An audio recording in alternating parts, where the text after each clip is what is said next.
Merci. Je pense que ça a été une belle journée aujourd'hui, une journée d'intense réflexion avec l'ensemble des acteurs qui s'activent autour de la pêche, autour de l'agriculture pour une bonne appropriation de ce processus de GEPI. Je voudrais déjà à l'entame dire que le Sénégal joue un leadership dans tout ce qui est changement climatique et énergie renouvelable. Aujourd'hui, avec ce GEPI, le Sénégal a une opportunité d'accroître son ambition sur les énergies renouvelables, de passer de 30% à 40% en termes de capacité installée. Cela demandera énormément de travail en termes de réformes qui doivent être mises en place, en termes d'infrastructures de production d'énergie qui doivent être mises en place avec la participation de la communauté. Mais cela demandera aussi énormément de mobilisation de la part de l'État, mais aussi de l'ensemble des acteurs, notamment du secteur privé, notamment des collectivités en tout cas, pour répondre à ce défi-là qui nous interpelle. Au niveau de ACF, nous suivons le processus et nous travaillons avec les différents ministères sur le GEPI, mais cela reste toujours au niveau national, avec les acteurs nationaux. Je pense que toute la discussion, tout le débat était au niveau national, mais aujourd'hui, avec ce projet qui est mis en œuvre par le CRADES, nous avons eu pour la première fois l'opportunité d'être confrontés aux acteurs communautaires, aux acteurs locaux qui sont partie prenante de ce processus-là. Et il est tout à fait louable que ça a été fait à Saint-Louis, parce que Saint-Louis aujourd'hui regroupe en tout cas tous les enjeux autour du changement climatique, autour de la transition énergétique. Saint-Louis est fortement marqué, impacté par l'avancée de la mer et la dégradation des sols et toutes ces questions-là.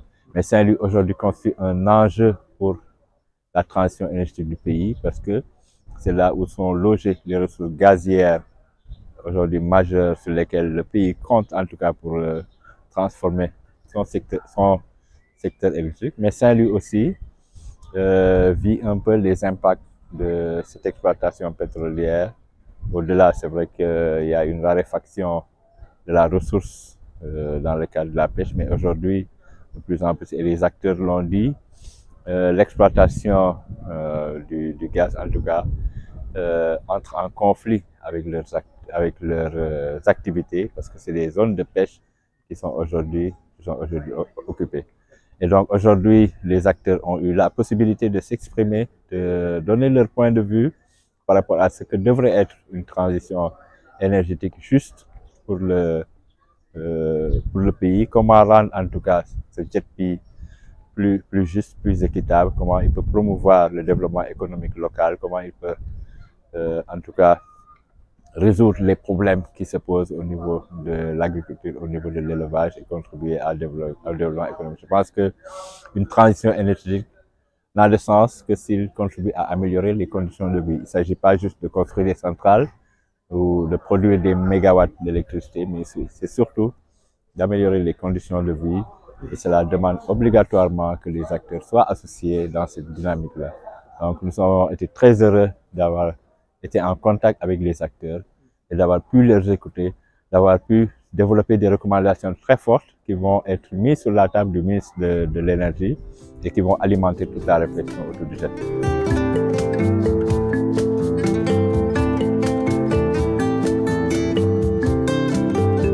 Je pense qu'effectivement, comme vous l'avez dit, les débats ont été extrêmement riches et il y a eu beaucoup de recommandations qui sont sorties pour rendre cette transition énergétique juste. Je pense que la priorité, c'est d'abord d'écouter les voix des communautés, que le gouvernement, que les acteurs soient à l'écoute des préoccupations de ces acteurs-là, et qu'on développe des mécanismes qui permettent une implication des collectivités locales, des communautés dans le cadre de la mise en œuvre du GEPI.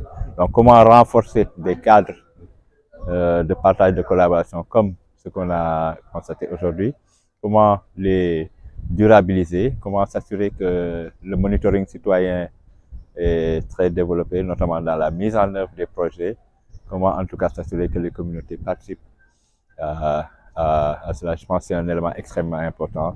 C'est la participation citoyenne, c'est l'appropriation par les communautés.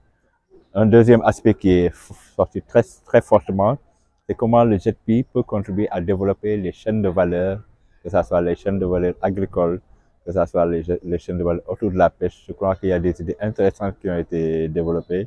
À titre d'exemple, c'est la question de la conservation des produits agricoles, des produits halieutiques, comment un accès plus fort à l'énergie et à l'énergie renouvelable dans ces zones-là peut régler ces problèmes que nous connaissons. Hein. C'est la surproduction, par exemple, d'oignons, où on n'a aucune installation pour conserver. Donc, comment développer au niveau des terroirs des installations qui permettent la conservation de ces productions. On a parlé de l'accès à l'eau, du nexus agriculture, élevage, énergie, comment régler ce problème de l'eau, assurer la disponibilité de l'eau pour l'irrigation, pour le maraîchage et pour toutes les autres activités.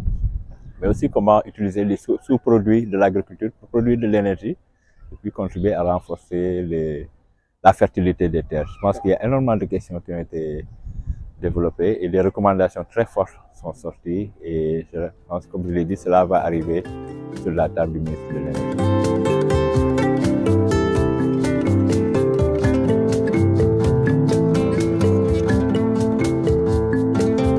Je crois que le CRADESC a été assez innovant en portant la réflexion sur le JETP au niveau des communautés.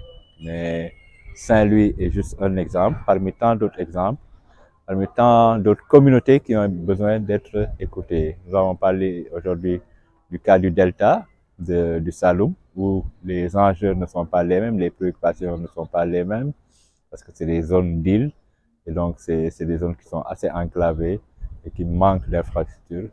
Par rapport à Saint-Louis, on a parlé de Kédougou, on a parlé de la zone centre, on a parlé de la zone sud. Donc tous ces environnements, en tout cas, ont besoin de s'exprimer sur leur perception sur le JETP. Donc nous avons plaidé pour que ce processus-là soit répliqué dans toutes les autres zones, mais surtout que le ministère et l'État, en tout cas de manière générale, les différents ministères, le ministère de l'Agriculture, le ministère de l'Élevage, le ministère de la pêche, le ministère de l'Énergie, de l'Environnement, qu'ils soient tous à l'écoute des préoccupations de ces communautés et que cela, en tout cas, alimente la réflexion autour du JETP, autour du développement de ce JETP. Mais nous sommes confiants et nous pensons que la réflexion d'aujourd'hui n'est qu'un départ pour la suite du processus.